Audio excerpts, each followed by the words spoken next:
My name is Ashan. I'm 32 years old. For the last 8 years, I worked as a senior operations manager at a mid-sized tech firm. Nothing fancy, just steady work, good pay, respect from my team. And I had Leora, my wife of 6 years. We met at a conference in Dubai. She worked in HR at a different company. Smart, beautiful, confident in a way that made rooms go quiet. I fell hard. Within a year, we were married. Life felt complete. We had a small apartment, weekend brunches, late night talks about dreams and plans. She'd tell me about her day. I'd tell her about mine. We laughed at the same jokes, finished each other's sentences. I thought we were a team. I really did. But somewhere along the way, things shifted. Small things at first. She started mentioning her work friends more often, names I didn't recognize. She'd check her phone during dinner, smile at the screen, then lock it quickly. When I asked who it was, she'd say, "Just work stuff." I believed her. Why wouldn't I? Then one night, she came home late, again. "Sorry, babe," she said, kicking off her heels. "Networking event ran long." I nodded, made her tea. But I noticed something. Her lipstick was gone, and her perfume smelled different. I didn't say anything, not yet. But then, small things started to change. It started with a company party. Leora's company was celebrating a big client win. She invited me. I was excited. I wanted to meet her colleagues, see her world. We arrived together. The venue was upscale, chandeliers, open bar. Everyone dressed sharp. Leora immediately lit up. She was in her element. She introduced me to a few people. "This is Ashan," she'd say. "My husband." But her tone was flat, like saying, "My dentist." Then we reached a group near the bar. Her manager, a guy named Rohan, tall, smug smile, and two other women from her team. "Hey guys," Leora said brightly. "This is Ashan." Rohan looked me up and down. "Oh," he said. "The operations guy, right?" I nodded. "Yeah, I manage supply chain logistics." He smirked. "Sounds thrilling." The group laughed. I felt my face heat up. Leora didn't defend me, she just smiled, sipped her drink. Then one of the women asked, "So, what do you do exactly, Ishan?" Before I could answer, Leora cut in. "Oh, he basically makes sure things run on time, like employee level stuff." She said it casually, like it was nothing, but the word employee hung in the air. Rohan laughed. "So, like, your employee at home too?" The group erupted. Leora laughed with them. I stood there, frozen. She didn't look at me. I excused myself, went to the bathroom, stared at my reflection. My hands were shaking. When I came back, she was still with them, laughing, touching Rohan's arm. I didn't say anything that night, but something inside me cracked. Over the next few weeks, I started paying attention, really paying attention. She'd stay late at work. 3, 4 nights a week. She'd come home smelling like cologne, not hers. She stopped asking about my day, stopped touching me. We became roommates. Then one evening, I saw it. Her phone was charging on the kitchen counter. A message popped up from Rohan. "Can't wait to see you tomorrow. Wear that black dress again." My stomach dropped. I picked up the phone, unlocked it. She used my birthday as her passcode. Ironic. I opened their chat. Months of messages. Flirting, plans, photos. And then I saw it. A message from 2 weeks ago. "Your husband seems nice, but let's be honest, you're way out of his league." Her reply, "I know, I don't know what I was thinking." I read that line 3 times. My chest felt tight. I scrolled further. More messages, more jokes about me. She called me boring. Predictable.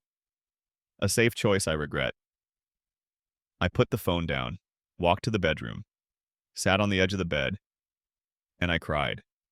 Not loud, just silent tears. Because I realized something. I wasn't her partner. I was her safety net. The next morning, she acted normal, kissed my cheek, made coffee. I didn't say anything, not yet, because I was already planning. But they made one mistake. They thought I was broken. I didn't confront her, not right away, because anger clouds judgment, and I needed clarity. So I did what I do best. I analyzed, planned, executed. First, I made a decision. I wasn't going to beg, or cry, or scream. I was going to win. Quietly. I started with research. Leora worked at Next Tier Solutions, a decent-sized firm, about 300 employees. I knew they were expanding, looking for leadership. I also knew something she didn't. My company had just been acquired by a larger corporation, the same corporation that owned Next Tier Solutions, and the new parent company was restructuring. Bringing in external executives, I had a contact, a former colleague named Arjun. He was now a VP at the parent company. We'd worked together 5 years ago. He respected me. I called him. Arjun, I need a favor. He laughed. Sean, man. Long time. What's up? I told him I was interested in a leadership role, specifically at Next Tier Solutions. He paused. That's Leora's company, right? Yeah. Another pause. You two okay? We're fine, I lied. I just think it's time for a change. He didn't push. All right, I'll see what I can do. 2 weeks later, I got the call. They wanted me to interview for Chief Operating Officer. COO. Leora's boss's boss. I smiled for the first time in weeks. The interviews were smooth. I knew the business. I knew operations. I knew how to lead. And I had something they wanted. A reputation for turning failing departments into profit centers. Within 10 days, I had the offer. I accepted. But I didn't tell Leora. Not yet.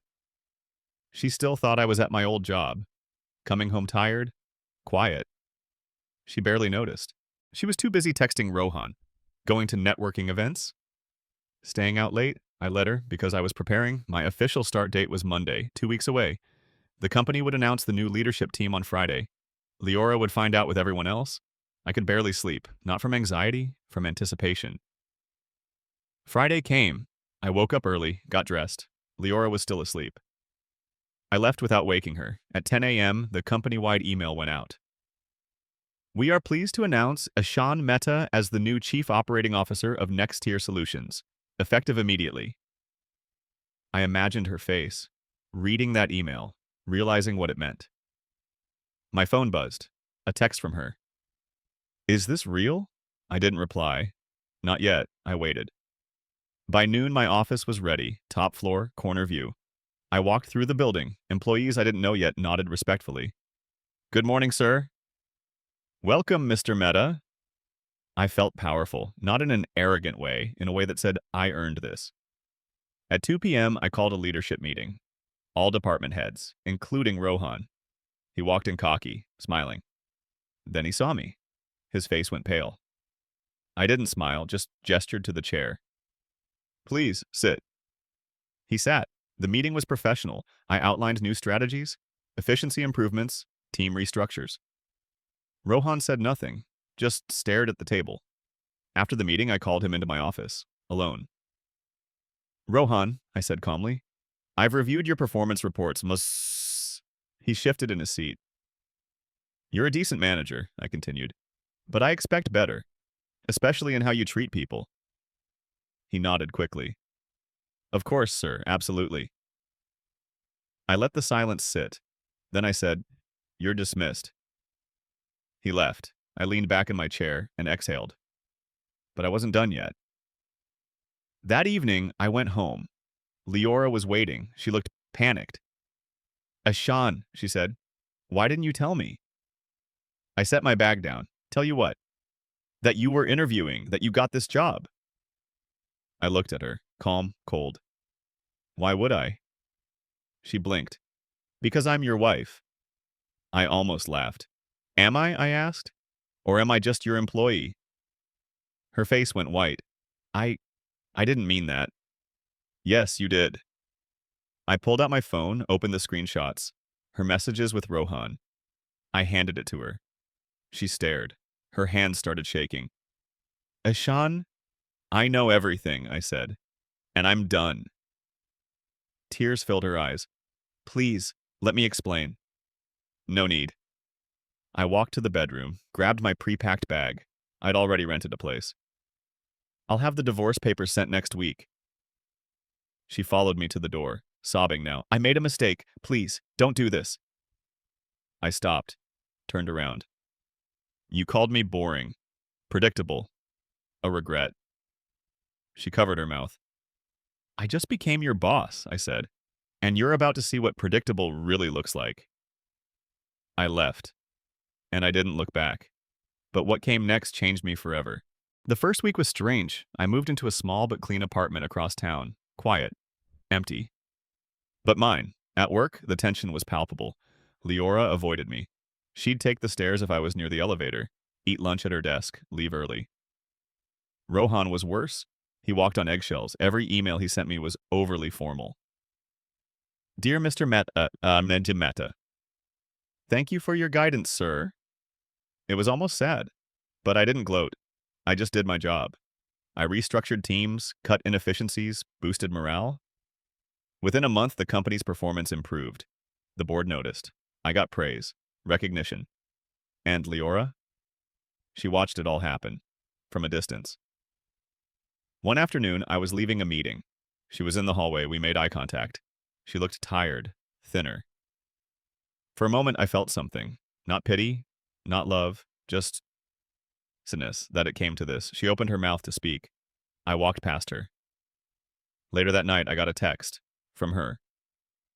I'm sorry, I know you won't forgive me, but I need you to know I was wrong about everything. I stared at the message. My thumb hovered over the keyboard. Then I put the phone down. Some apologies don't deserve replies. A few weeks later, I heard through the office grapevine. Leora and Rohan had ended. Messy breakup. He'd apparently moved on to someone else. She was alone. I didn't feel satisfied. I didn't feel anything. Just neutral.